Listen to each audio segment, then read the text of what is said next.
What's your time? Oh, real slow right now. It's rough. That was a rough 3 miles uphill for sure. Hey guys, I'm John and this is my channel Timber and Tech. And real quick before we get into the video, I just want to ask if you can give me a follow if you haven't already. Like this video so that we can get it out to more people. And ring that notification bell so that you can stay up to date with everything that I'll be dropping and going through this channel with.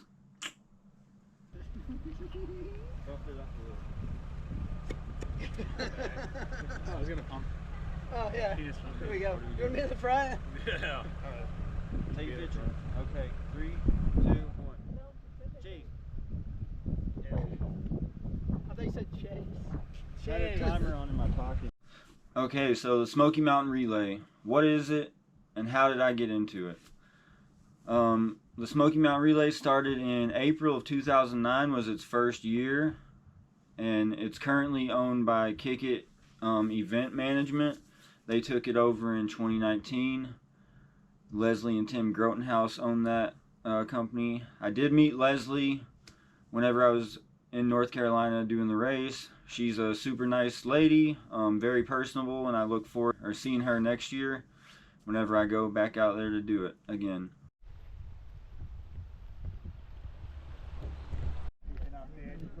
The quit was definitely in the back of my mind. How'd yours go?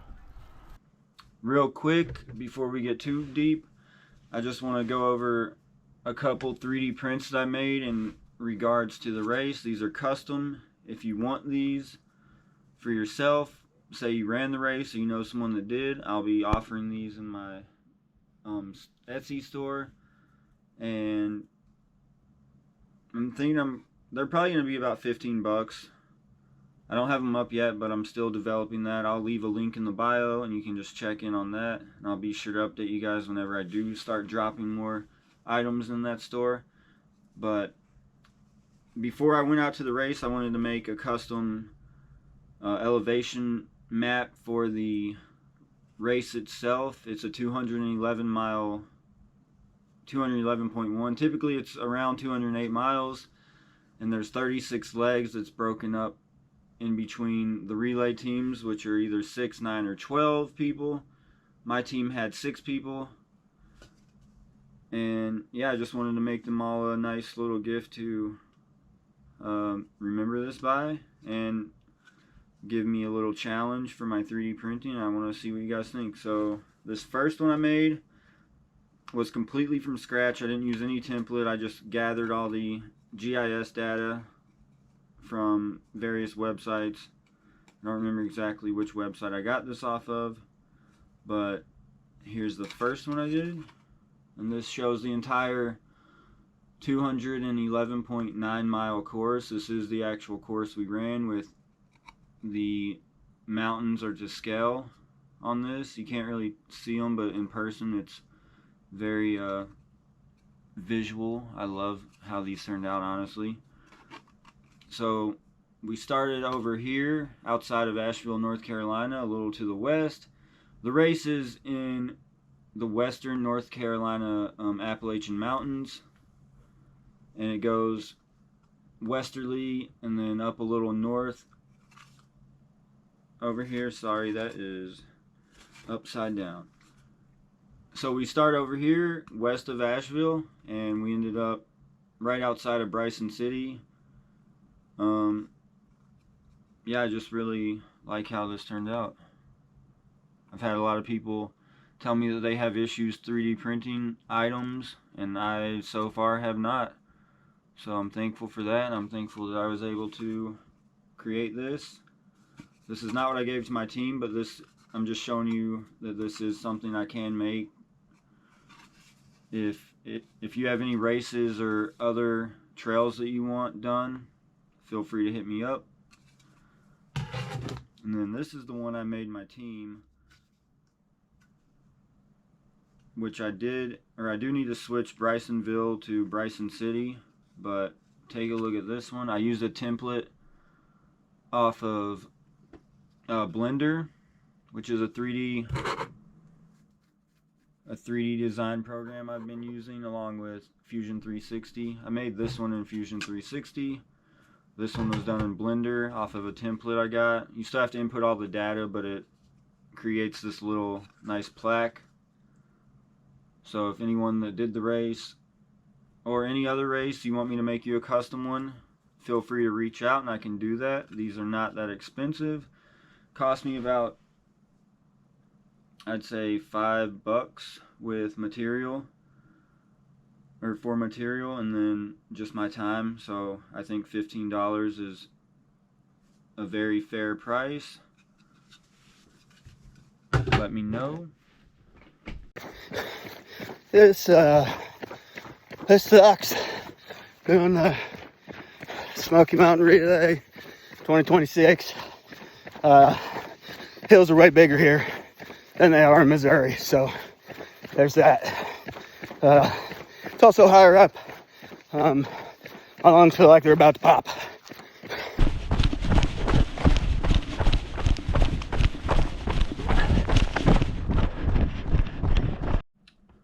So I've had a lot of people asking me how I got involved in the SMR, because if you follow me on Instagram or Facebook, you know that I just started this whole running thing earlier this year, pretty much on January 1st.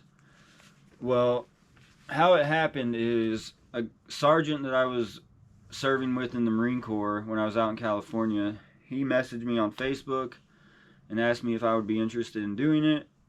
And coming from no running, it was not an easy choice for me to make, because this was kind of daunting. I'm sure a lot of people that aren't long distance runners can attest and feel the same way whenever you're asked, hey, do you want to join a team to do a 211-mile race through the mountains over 2 days? But I took a few weeks to think about it, and I ended up messaging him back, and we formed the team. We had a video call and got a basic idea of how everything was going to lay out. We picked our legs. Like I said, there's 36 legs in the race, so each one of our 6 teammates had 6 legs that they would pick. I did legs 3, 10, 17, 18. I combined those two because they were a little shorter, and I was going more for distance. 24 and 32. And my total distance during the race was, with those legs, was 37.7 miles. So I had the most mileage, but I did not have the highest elevation. The entire race, it had over 20,000 feet of elevation gain and 20,000 feet of elevation descent.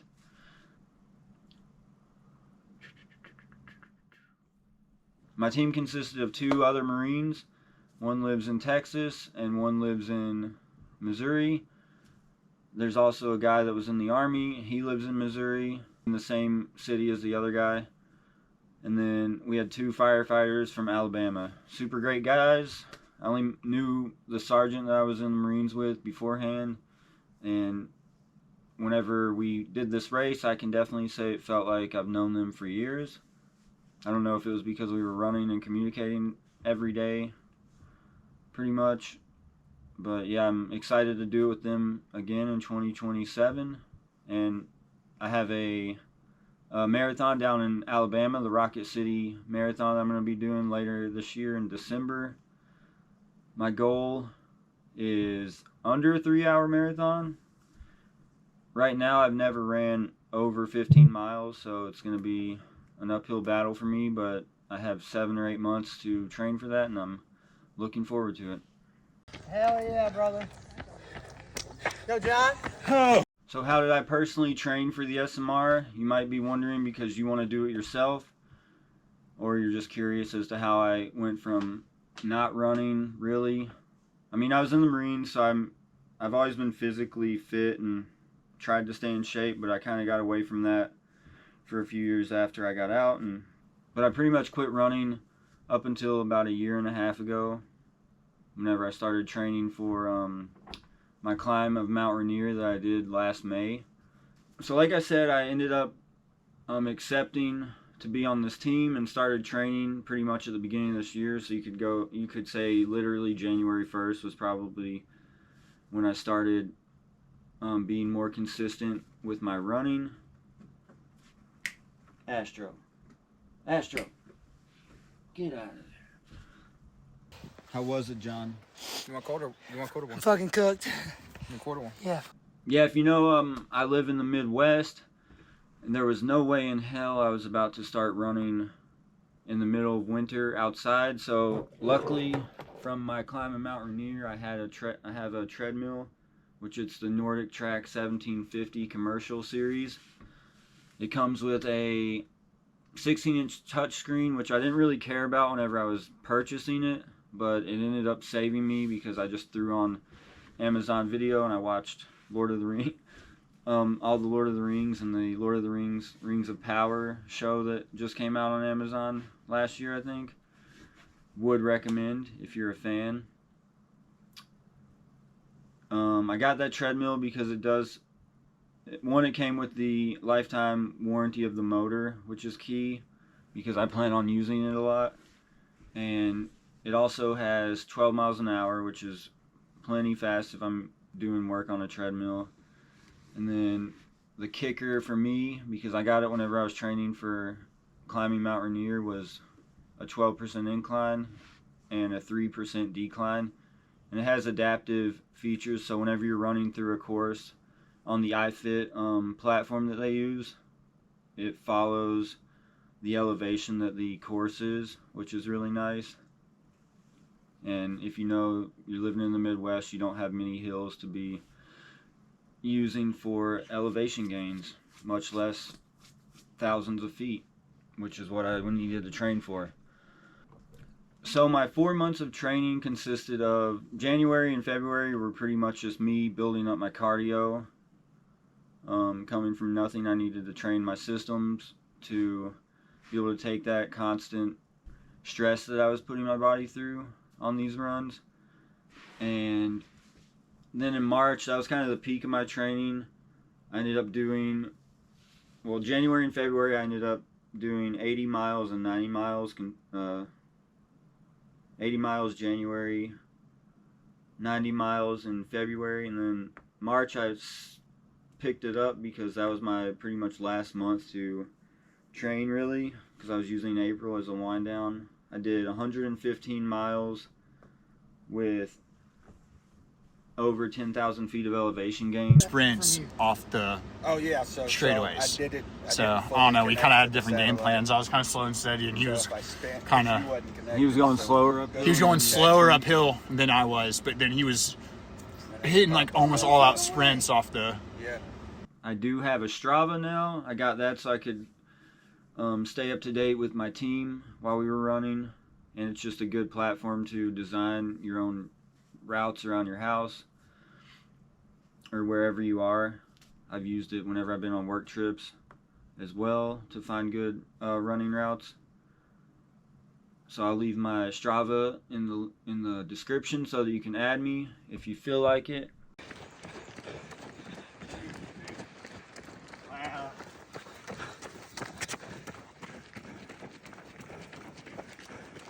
Insane.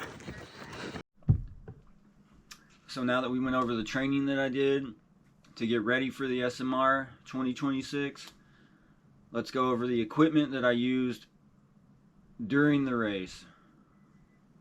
So for socks, I used Belega crew socks. They're blister free, and I want to say that they really don't hold any moisture, which was nice, and they're breathable.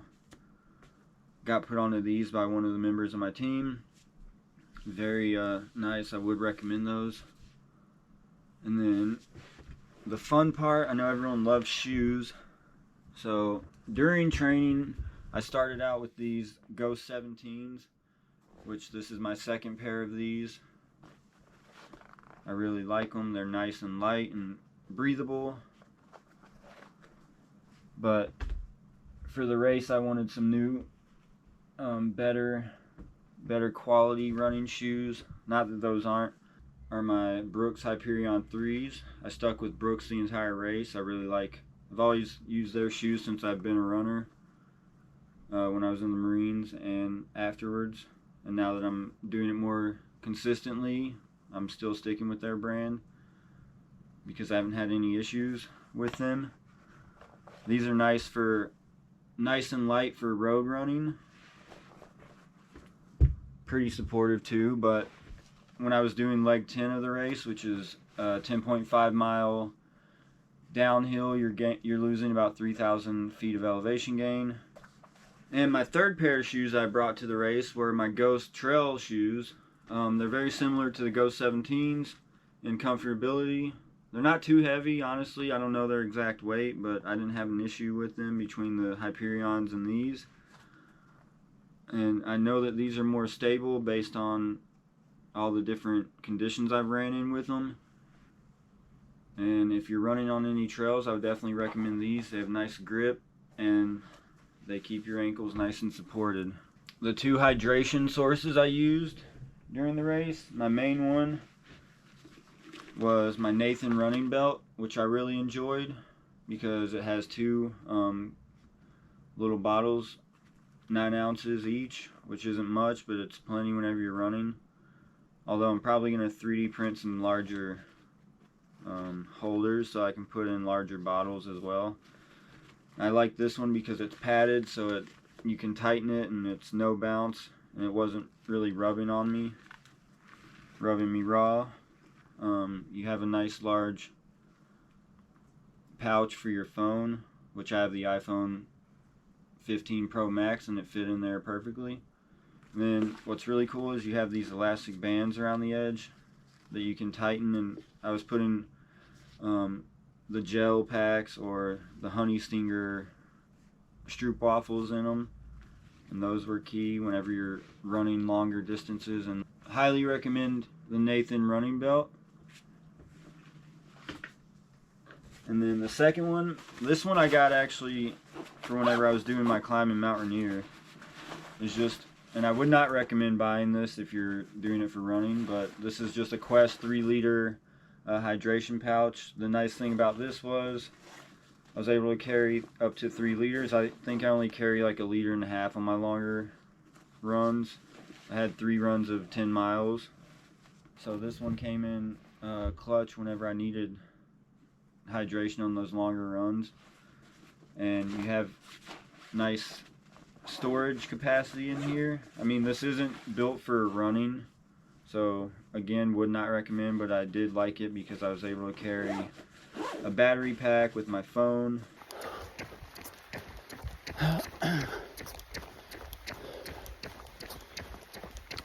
"24 miles in. I'm on a 4.5 mile stretch right now. Fucking sore.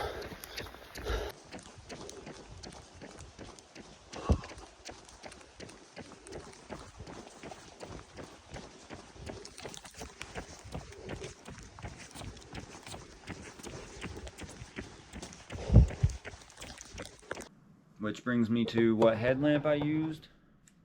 I put a lot of thought into this one. I found this on Amazon. This is the Nightcore NU25UL model. It's rechargeable,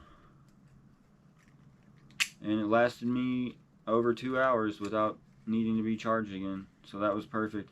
And I also wanted one that had these elastic bands rather than a head strap, because lighter weight. I had 3 legs in the nighttime running. Legs 17, 18, and 24 were all nighttime. And I definitely wanted to carry more than less in case I got lost or separated from the trail for some reason. So I had extra battery pack in here, charging my phone continuously, and my headlamp. I had an extra headlamp in here just in case I was out too long or mine died for some reason. Better safe than sorry is how I see it. a little adage we had in the Marine Corps was pounds or ounces to pounds and pounds equal pain.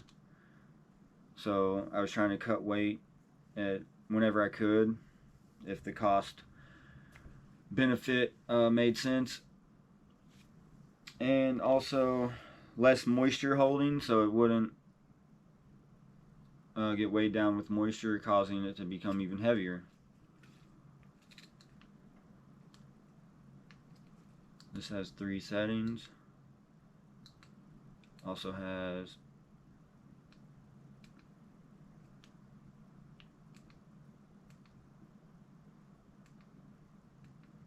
various different temperature grades, and it has a red light flashing mode too.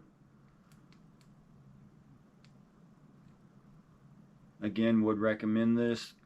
I'll leave links to all of the equipment that I would recommend down in the description.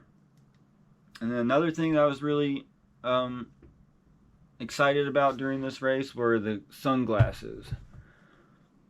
So I got 3 different pairs for the race. I got the Oakley Meta Vanguards, which I love because they have video capability up to 3K. They have Meta Smart features, if anyone's familiar with those. And they also have headphones in them, which my AirPods just broke before the race, so this was a perfect reason to buy these, in my opinion. And it also gives me that POV perspective. I'm dealing with a lot of my other hobbies. I'm always trying to find the right angle to film from, and having these with the POV, it's perfect.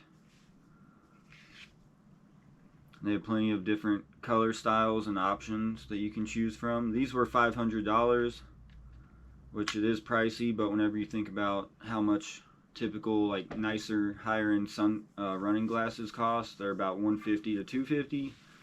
And you throw in the smart features, which you can text and do everything that you can do through your phone pretty much on these. And then you throw in I know I spent a good amount on them, but I think it'll be worth it in the long run.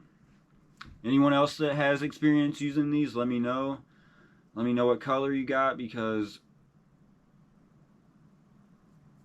they have quite a few really nice ones. I might even get another pair at some point. But right now I like trying different brands and models of glasses.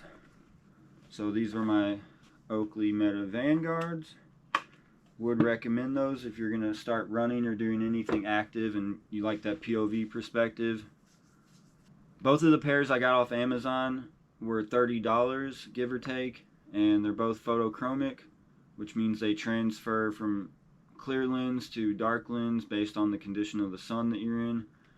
And I knew running through trails I would want to transfer between both of those so that I had the best visibility for the price. And these are from iGlad. They come with a hard case, a nice microfiber, and some geek strap to hold them on while you're running. I don't really use those, but I definitely enjoyed these, and based on the feel of my $30 glasses or the more expensive ones, I'd say right around 4 hours wear time is whenever they started to cause me issues. But I didn't run over 2 hours in any of this race, so that wasn't an issue at all. And I really liked these. The look of them and the price point was right there. Would suggest these. They're made by iGlad. I'll throw links for these into the bio as well, or into the description. And then my third pair, another $30 pair off Amazon, I'll be sure to link, were just Capvo photochromic ones. And they performed exactly how I anticipated. They feel great. Again, I wore all 3 pairs. I'd say 4 hours was that cutoff of when it became irritating to have them on my face.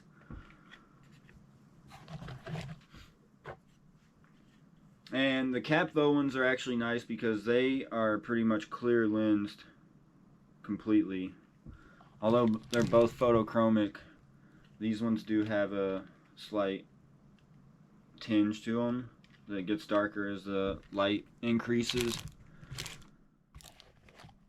But if you were looking for something that's completely clear lensed and goes shaded, I'd suggest these Capvo ones. They also have a more distinct look of safety glasses, which I use these during the night runs because I didn't want bugs or anything flying in my eyes while I'm running. If you have any suggestions for other pairs of glasses running or in general, just throw those at me because I like trying different models and brands of things. Chase is fucking cooking the downhill.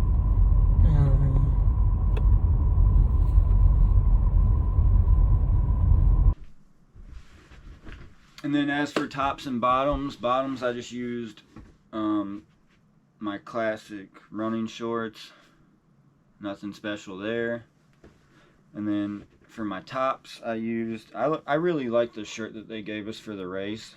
Very high quality, very good good fit. I actually wore this today when I was doing a half marathon, and yeah, I can't complain. Didn't have any issues with this. Wore it through 2 legs. And then when I was doing my night runs, I just used, if you're familiar with Costco's brand of 32 degree, I used their compression shirts, short or long sleeve. I used both on various parts of the run. For underwear, I ended up using some Pair of Thieves.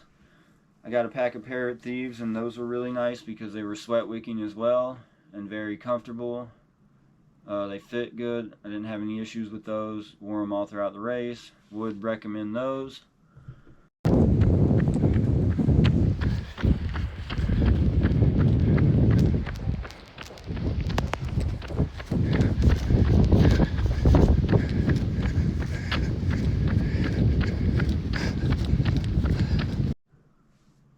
A big question I've gotten from people is, what supplements did I use? So I'll break this down into 2 categories. Let's go with supplements I used before and during the race, and then supplements I used during the race.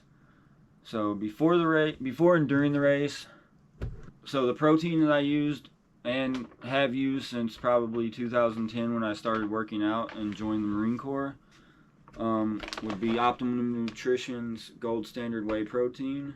It's got everything in it that you need. I know it's probably not the best, but the cost benefit factor, I've never had an issue with it, and I feel like it provides you with everything that you could ask for in a good protein powder. And you know, Optimum Nutrition, they have that consistency, and they're just a great brand in general. And then the second supplement I used from Optimum Nutrition, I started using this a few years ago, I'd say 2 years ago, to replace my coffee addiction. If any of you guys have that, you might want to try this out. Amino Energy. 1 scoop has 100 milligrams of caffeine, and it also has 5 grams of different aminos, which are nice. So I'll either throw 1 or 2 scoops of this in the morning before I head out to work, and it gets me through the day and it helps me recover. So now we're on to my Costco finds that I got before the race. Whenever I started training, I went with the Orgain creatine. I used creatine all throughout my military career and never had issues. Back then I used Concrete, if you're familiar with that. I think it's an HCl. It was just a good brand and cost effective because this stuff does start to add up, so you have to keep that in mind as you're using it and planning. And then for my joint health, 3 different things I used. I got these all from Costco as well. First one is Vital Proteins collagen peptides. I throw this in with the Amino Energy every morning. 3 scoops of that.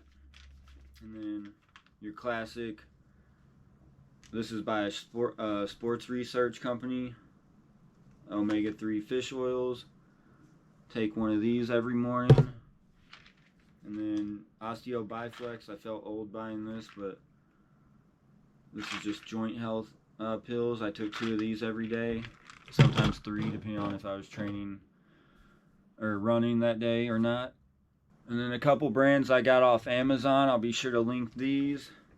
So I got the Transparent Labs. I use them throughout my time working out as well. I never tried this until this race, but I wanted something that did not have caffeine in it that I could still recover from. So I used Transparent Labs electrolyte formula. 1 scoop of this for every 12 ounces of water, and I would combine these into a 20-ounce shaker cup. And then Thorn Amino Complex, again, so I didn't have the caffeine if I wanted to recover. These are really tasty. Would recommend. And also with the Transparent Labs electrolyte formula, I've noticed a lot on my feed, especially in Instagram. I keep getting these ads for high potassium, high magnesium electrolyte powders, and I would say be wary of those, because the way they're marketed is everyone can take them and it's needed for your sleep or for your recovery. And I personally cannot take too much extra magnesium because my diet already has a lot of magnesium, and I started taking a supplement a couple years ago for a couple months, and I was overdosing on magnesium intake, so I was getting issues with my heart rate, and GERD, if you're familiar with that, it's a gastrointestinal issue. Not something you want whenever you're trying to train for a race. So I would definitely, before you just go along with whatever you're seeing on your Facebook or Instagram pages, make sure you look into everything and know what your body needs, not just what's out there. So that's why I like the Transparent Labs, because although it does have magnesium and I think 50 milligrams of magnesium and 250 milligrams of potassium, not much on your daily intake, recommended daily value, so something I would look at.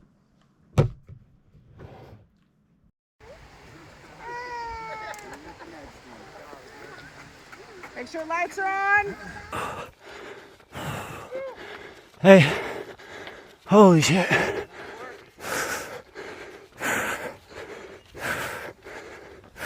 Keep it up. Thanks.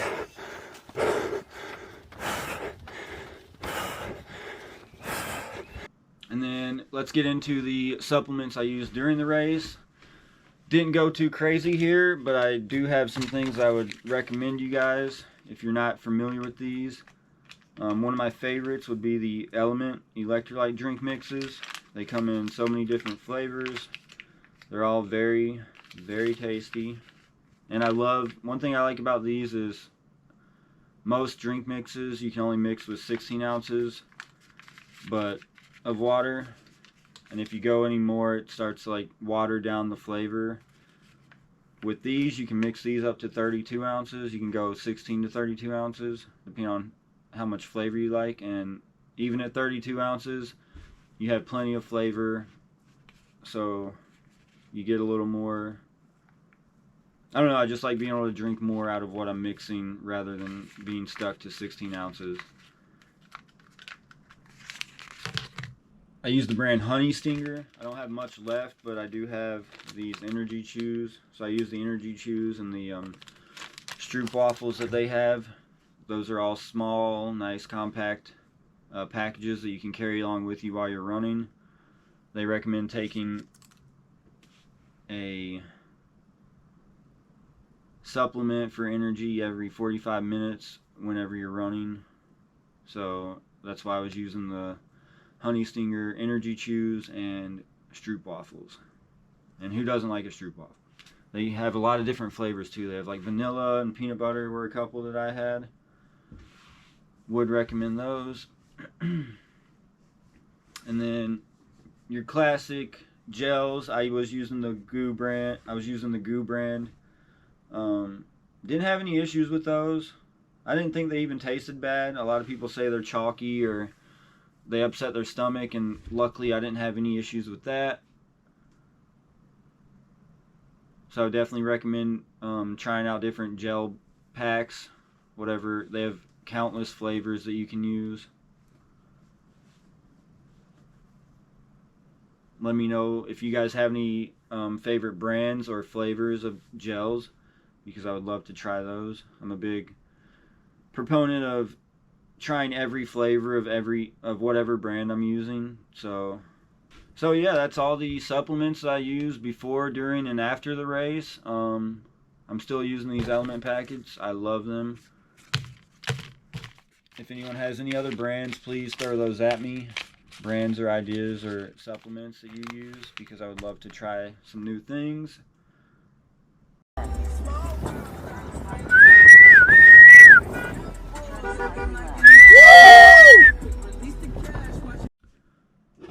Another thing that I definitely use throughout the race that I would recommend if you have any sorts of aches or pains, I always get a knot right up in my upper left shoulder blade area. The longer I run, the more irritating it becomes, and one thing I found that really helps me in that, or deal with that, is your classic icy hot roll-on. You can self-apply that pretty much anywhere on your body, and it works for a couple hours. Never had an issue with this, and it does help release that pressure and pain that you're feeling.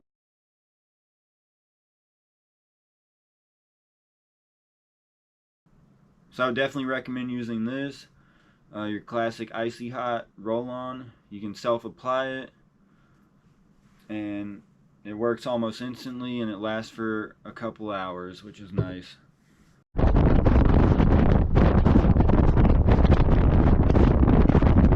Let's go, Tony Joe!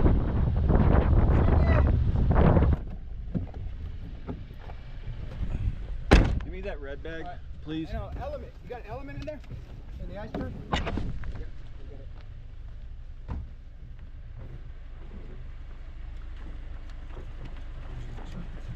12. Leg 12. Taking it from you again. And last but not least, what everyone came to hear about is the race itself. How did we do? Well, this was my second race ever. The only other race I've done was a 5K, Lucky Dog 5K in Crown Point, Indiana. This year, it was a few months ago. That was a nice experience, being my first race and getting to see how everything goes whenever you're doing the registration. And so yeah, I definitely recommend starting your racing journey at a local 5K that supports a cause that you're passionate about. And if you know me, you know I love animals. So in regards to the race, there were about 70 to 80 teams for the entire event. You could either be in a team of 6, 9, or 12. There was about 500 to 750 people competing in this race. I'm not sure the exact number. What we quickly found out is that not many people do it in 6-man teams. There were 4 6-man teams in the entire race, and the other 3, excluding ours, were doing it competitively. So that was an eye-opener. That was an eye-opener instantly for us whenever we got there. Not that 6 people can't do it, it's just, from what I gathered running this race, it's a big social event, which I'm sure a lot of relay races, especially longer distance ones, are. But being my second race and my first real big endurance race, and I think every one of my teams' first big endurance race, it was an eye-opener to us. So whenever you go there for the race, I would definitely suggest having a support team of at least 3 people based on the size of your overall team. because you're going to need drivers that are constantly driving your two vehicles in between the different legs. And to do that properly, you're probably going to want 3 people so that they can work in shifts. And then you're also going to want someone that's able to cook food whenever, which the racers can, but whenever you're at a 6-man team, you're kind of limited on the amount of time you get to rest and recover between your legs. So it'd be ideal to have another person that's able to just take care of the food prep for you. Would recommend bringing a support team. We did not have a support team, and we felt it. So once you got your team all gathered, if you're doing it competitively or not, you're going to want to make sure you have some nice cargo vans, because we rolled up in a truck, a pickup truck, and a small SUV, which, yeah, we were able to fit all 6 of our teammates in, but that's going to limit you on the amount of rest you can have, because we didn't have a support team, so we were constantly driving, switching between runners and drivers and resters. There was no off time at all, because when you're resting, you're making your food and you're prepping for your next leg. And that's just going to wear you down, especially if you're not used to doing this. And again, this race wasn't running back to back to back in this elevation and these distances. You're going to want someone to prepare your food and drive for you while you're just relaxing to run. And it'll make the entire experience a lot nicer. And with that being said, I gotta say that we sadly did not finish. We made it about 2/3 of the way, about 140 miles before we got out. We submitted to the race course because we ran out of food and we ran out of water. We did not bring enough water. We had one resupply, but whenever you're running through the mountains in western North Carolina, you can't really just stop anywhere, especially whenever you have only 6 guys, no support team, so you can't go too far away from your team to go out of the mountains and get a resupply. That would be where a key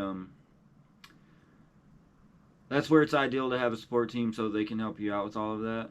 And then food wise, we didn't put much thought into it, honestly. We brought sandwiches, meat, like lunch meat sandwiches with some cheese, and about 100 Uncrustables. And we just ended up burning through all of those really quickly. And once you're out of food and water, although the other teams were offering to give us items because they saw that we were struggling in that regard, we didn't want to take what they had, and I think it was all just a good learning experience. We DNF'd around mile 140, and that was right whenever I was on leg 24. We just ran out of water and food and did not prepare well in that regard. We weren't thinking we were going to be in the mountains, not around any resupply areas, so that was our poor planning in that aspect. Definitely something we can overcome next year. We're going to have a support team. We're going to have better vehicles. You definitely want those cargo vans, because whenever you're trying to recover and relax, you don't want to be cramped up in a truck or an SUV for the entire race. And it'll also give you better organization for each person's stuff. I know a big issue that I had during the race was I just kept losing everything, which is classic for me, if you know me. Couldn't find so it kind of inhibited my ability to film and make content of the actual race. Although I did get some good running footage on my GoPro in one of the legs, in leg 10 actually. So I'm excited to share that with you guys. I'll throw up some of that footage after this video, so feel free to stick around and just check out how the actual race itself went. The legs that I had during the race were 3, 10, 17, 18, 24, 32, and that would have equaled 37.7 miles. But I actually ended up getting lost on my third night run.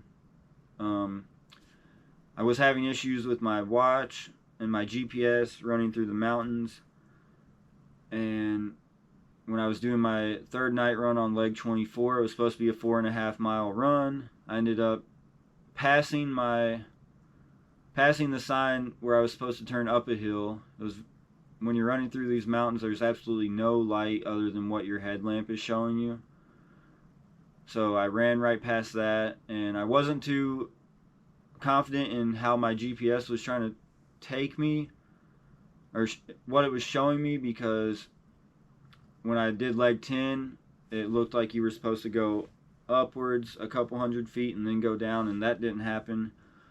So that kind of got me away from trusting my GPS,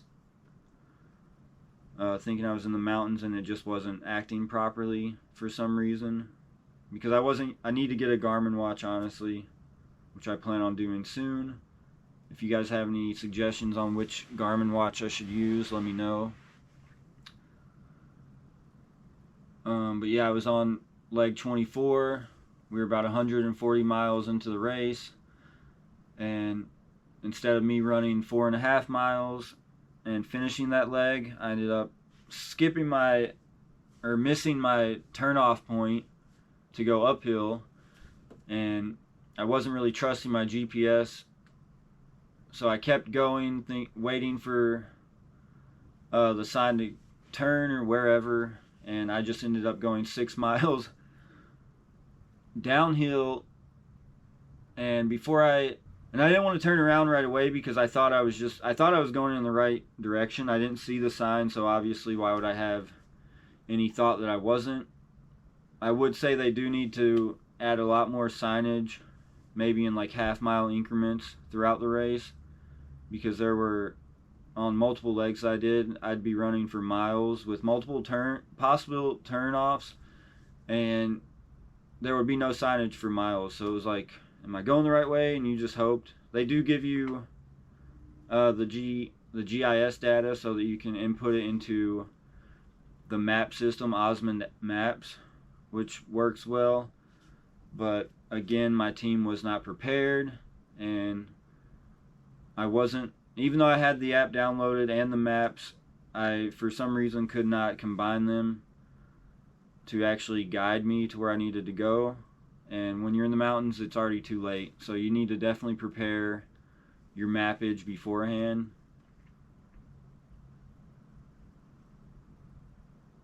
Had I done that, I would not have gotten lost.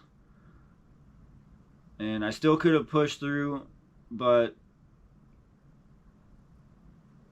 after leg 23, my team, while I was running my leg, they were already questioning if we should continue because of our food and water situation. And with me getting lost, it kind of just added to that fact. And they decided that we were going to pull out whenever I was on my run for leg 24. And I actually ended up running 10 miles on leg 24 because I went down 6 miles and I had to backtrack 4 miles to find the uphill turn point, which I found once it was daylight because I ran that one like at 5 a.m. And when I was running, I was still 2 miles from the end of that race, and they had already closed up the checkpoint for the end of that leg, so we were slowly just drifting back further and further due to a lack of food and water. So what I would recommend if you plan on doing this race with a team, obviously make sure you're ready to run, which we all were. None of the runs were really killing us, even though my teammates had some crazy elevation gains over 1,000 feet multiple times. I know Chase was getting worn out with that. And Tony just had a 5-mile 1800 foot elevation gain leg right before me in leg 23. So in conclusion, if you're going to get ready for the SMR and you want to do it as a race for with a team of 6, 9, or 12, recommendations I would make are make sure you have cargo vans, which if you do it competitively, you have to have them.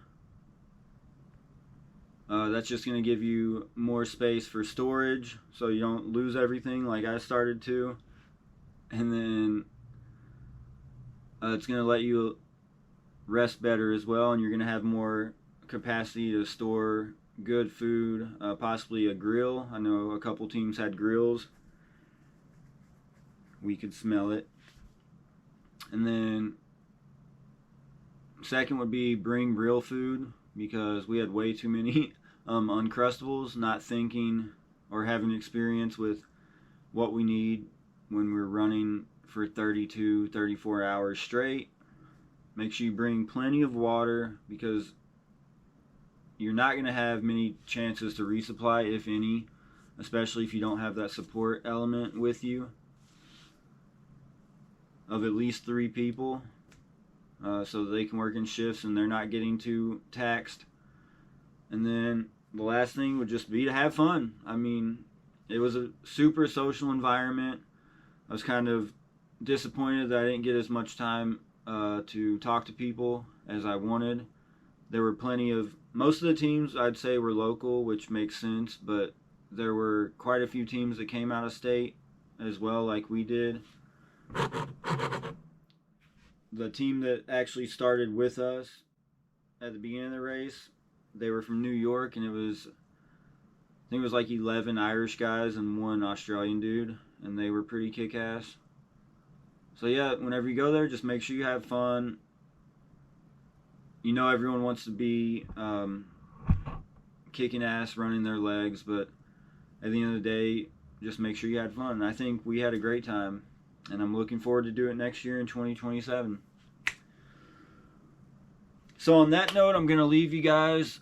Yeah, if you have any questions, just leave them in the comments. I can get more specific on items I used. I'm going to leave links for everything. Let me know if you plan on doing it next year with us, because I would love to see you out there. Peace. Hey guys, real quick before I let you go, I'm just wanting to throw it out there. If you have any other races or ultra marathons in your area that you're familiar with or know about that you think I'd be interested in, please drop a link below. I'll travel for half marathons, or ultra relays.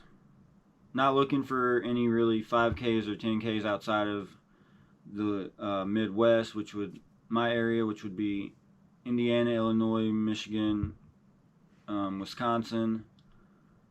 But yeah, if you have any races that you're familiar with and you think I'd like to do those, or me and my team would, let me know.